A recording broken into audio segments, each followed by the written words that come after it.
Sign. Yep. The one I'm buying it from. Yep. And it's getting notarized. Okay, land trust. Did we talk about the term? Oh, the term. I do that for life. I do. Yep. So yeah, no, we did not, Pierre. Oh, and in California, so the term is I do it for life. How do you articulate that on here? B, or is it C? Yeah, there you go.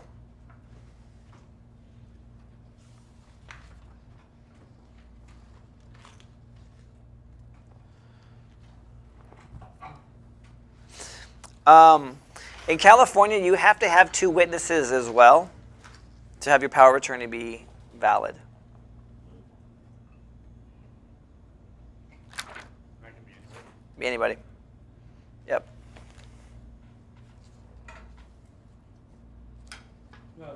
Anybody that's unrelated to anybody in there, or just anybody? Anybody. Anybody. Yeah, it doesn't matter. So I have. So when I I know it's Willie's. it is. Yes, it is. Updated it. I have updated it. This is an important part. It's a very important part. Yep. I still use the other one. It's okay. But when it comes to changing title, I've hit some roadblocks. That's why I had that one in there. Yeah. It won't completely stop you, but it does create some challenges. Yep. It can create some challenges. Yeah.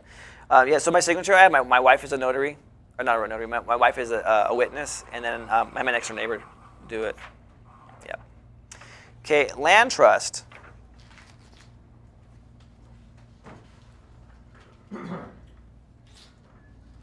So I'm going to go a little bit into what a land trust is, and then we'll actually read the actual land trust. Yeah. Going back to this, shall terminate upon my death.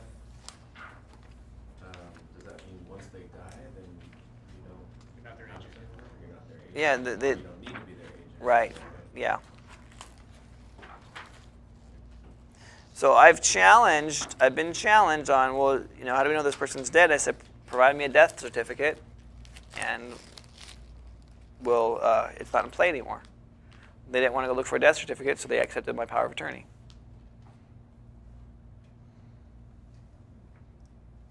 In what case? What case did you need the power of attorney?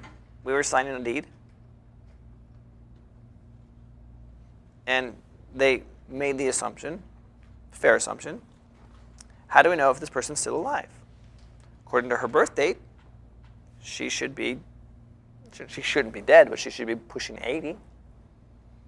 And I said, well, how do we know that she's not? I have a power of attorney that says that as long as there's no proof that she's not dead, can you find an obituary? Can you find a death certificate somewhere? If there is not, then this is still in play. Don't know where she's at. She's hiding, living with family. Who knows? Yeah. So that's how that was that. It was a non-issue. It was a concern. I should say it wasn't an issue. It was a concern. But it's not my burden of proof to provide the death certificate if she really has dead. And we came to find out that she's not dead. She's still alive. So it was a moot point at that point. So a land trust it's a legal agreement in which the property owner transfers title of the property to a trustee. That's what a land trust is.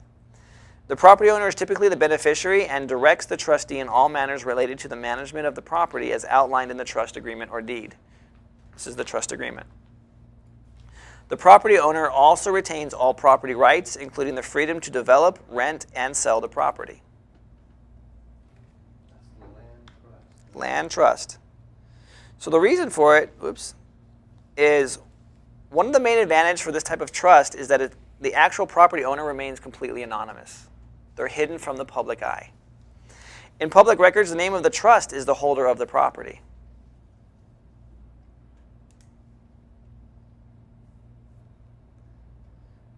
So let's go ahead and read this land trust document. Question.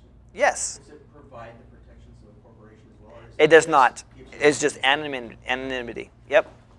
You're going to want, so you can have as the beneficiary an LLC, and then you're going to get the corporate shield about that. Yeah, you're going to have the corporate veil that's going to be very difficult to pierce. Extra layer of protection going into it. So sometimes people believe that this is asset protection. It's not. LLC is asset protection. This just hides you from being sued so they can't take your assets. Okay? So, do you want me to give you the Reader's Digest version of this? Yes. Do you want me to read every line item for you? Unless there's something in particular. Okay. So basically, you have the name of the trust. And what I do on my trusts is that I have the property address, and then I just put family trust. So for example, I have a property at 144 Morton Street. So it is called 144 Morton Street Family Trust. Very easy. I know exactly which property I'm talking about. And so I put in, this agreement is for the 144 Morton Street Family Trust.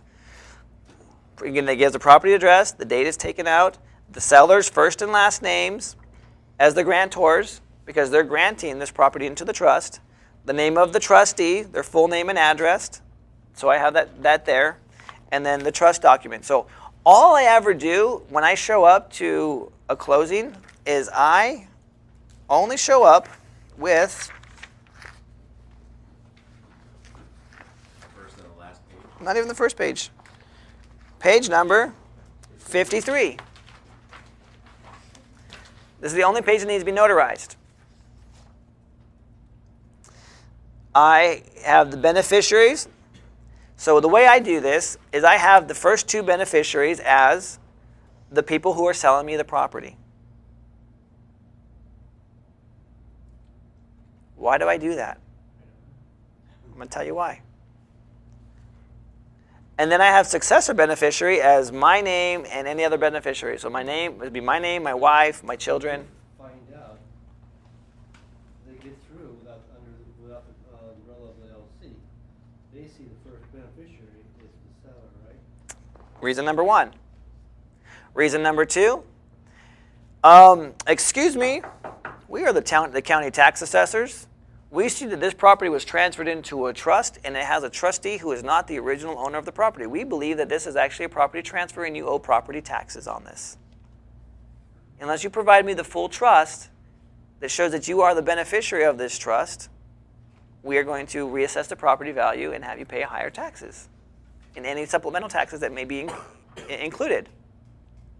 So guess who my beneficiaries are?